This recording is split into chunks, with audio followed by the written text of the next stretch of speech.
দিয়া ওই কিছু টার্গেটেড অডিয়েন্সের কাছে পাঠানো। মানে হচ্ছে আপনার দেখেন পেজে কি আপনার একটা লাইক চাওয়ার জন্য কি করতে হয়, সবার কাছে চাইতে হয় না, এমনি কি দেখেন। কিন্তু ফেসবুক করে কি আপনার কাছ থেকে টাকা নিয়ে ওই যে ফেসবুকের পোস্ট বলেন বা আপনার পেজ বলেন সেইটা মানুষের সামনে নিয়ে যায়।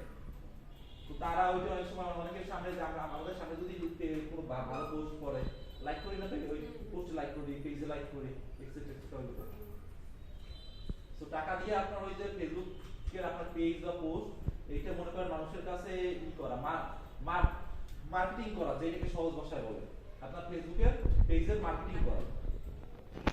এর জন্য কি করতে হবে, আপনাকে টাকা পে করতে হবে, কোম্পানিকে টাকা দেবেন, কোম্পানি আপনার জন্য মার্কেটিং করবে।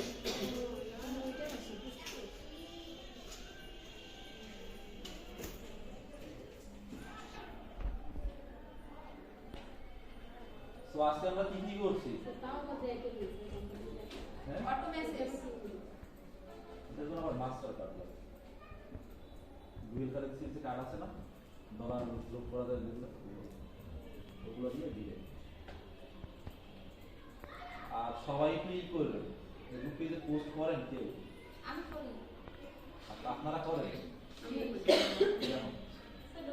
তোর কি টাকা দেওয়া লাগে না? আপনারা বলছিলাম না দুইটা করলে মনে করেন পোস্ট করবেন, মানে বুঝবো এই টাকা দিতে। সবাই তো জিনিসটা মেইনটেইন করেন, কেউ কম হলেও দুইটা করে পোস্ট করেন, এটা আপনাদের মার্কেটিং। ফেসবুক পেজে কেউ ভালো রাখতে হইলে তো মার্কেটিং করতে হবে। ইনঅ্যাক্টিভ হয়ে গেলে পরে আবার মনে করেন এখন শুরু থেকে যে রিস্কগুলো পাইবে এই রিস্কগুলো পাইবে না।